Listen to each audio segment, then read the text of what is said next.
শীত যাচ্ছে যাচ্ছে মানে বসন্তকাল আসছে। এই সময় নিম পাতা, সজনে ডাঁটা, সজনে ফুল আমরা খেয়ে থাকি প্রচুর পরিমাণে। তাই আজ আমি তৈরি করব সজনে ডাঁটা বেগুন আলু দিয়ে নিরামিষ সুন্দর একটি রেসিপি।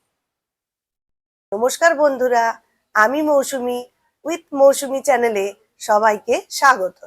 এই সজনে ডাঁটায় প্রচুর পরিমাণে আয়রন, ক্যালসিয়াম ও ভিটামিন থাকায় এটি খাওয়া শরীরের পক্ষে খুব উপকারী। এই রেসিপিটি তৈরি করার জন্য এখানে আমি 3টে সজনে ডাঁটা নিয়েছি। এগুলোকে ভালো করে ছাড়িয়ে এইভাবে টুকরো করে নিয়েছি। আর 2টো মিডিয়াম সাইজের আলু, যেটাকে আমি লম্বা লম্বা করে কেটে নিয়েছি। আর নিয়েছি একটা বড় সাইজের বেগুনের অর্ধেক, যেটাকে আমি এইভাবে লম্বা করে কেটে নিয়েছি। আর 2টি রাঙা আলু ওই একইভাবে লম্বা করে কেটে নিয়েছি। কড়াই গরম হয়ে গেছে, এতে আমি 3 চামচ মতো সর্ষের তেল দিলাম।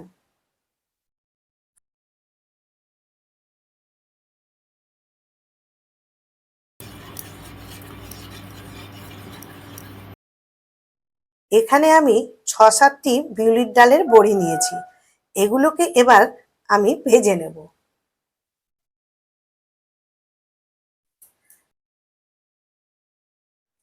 বড়িগুলো আমার ভাজা হয়ে গেছে, এবার তুলে নেব।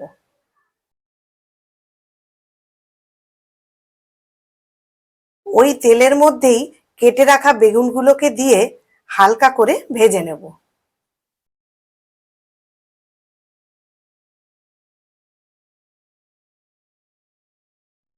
বেগুনগুলো ভাজা হয়ে গেছে, এবার এই বেগুনগুলোকে তুলে নেব। ওই কড়াইয়ের মধ্যে 2 চামচ তেল দিলাম।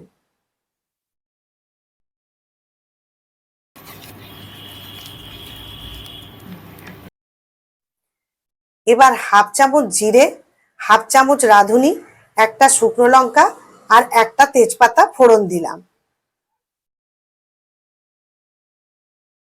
ফোড়নটা কয়েক সেকেন্ড ভেজে নেব। ফোড়ন থেকে সুন্দর একটা গন্ধ বেরিয়ে এসেছে।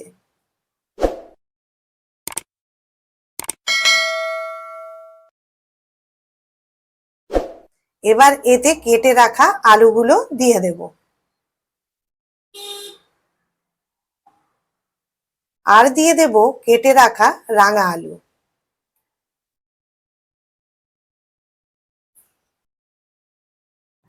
মিনিট 3 ধরে এগুলোকে আমি ভালো করে ভেজে নেব।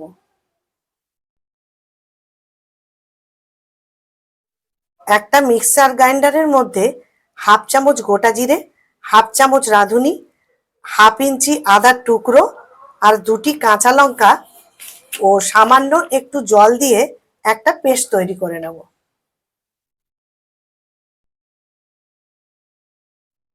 মিনিট 3 এগুলোকে ভেজে নিয়েছি। এবার এর ওপরে মিক্সিতে পেস্ট করা মশলাটা দিয়ে দিলাম। এবার এগুলোকে ভালো করে কষিয়ে নেব, যতক্ষণ না মশলার কাঁচা গন্ধটা বেরিয়ে যায়। আরো কিছুক্ষণ নাড়াচাড়া করে কেটে রাখা সজনের ডাঁটাগুলোকে দিয়ে দেব।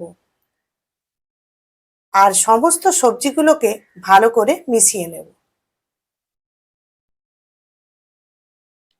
এবার মশলা ধোয়া জলটাও দিয়ে দিলাম। এতে হাফ চামচ মতো হলুদ গুঁড়ো দিয়ে দিলাম।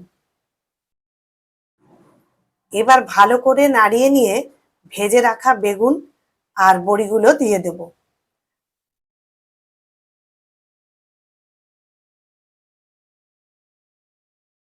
আর মিনিট খানেক ভেজে নেব। এবার আমি পরিমাণ মতো গরম জল দিয়ে দেব। এখানে আমি 4 কাপ মতো জল দিয়েছি।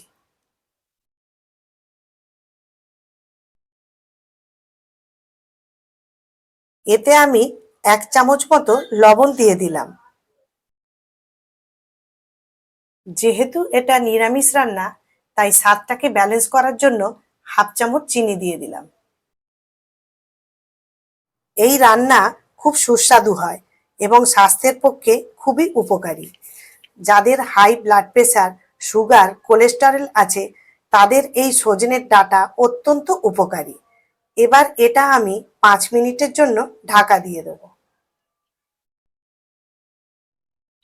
5 মিনিট হয়ে গেছে, সমস্ত সবজি ভালো মতো সেদ্ধ হয়ে গেছে। এবার এটা আমি অন্য পাত্রে ঢেলে নেব। আমার এই সজনে ডাঁটার রেসিপিটি সম্পূর্ণভাবে তৈরি হয়ে গেছে।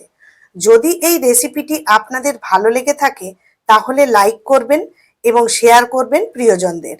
যদি আমার চ্যানেলে নতুন বন্ধু হন তাহলে চ্যানেলটিকে সাবস্ক্রাইব করে দেবেন। সুস্থ থাকবেন, ভালো থাকবেন, ধন্যবাদ।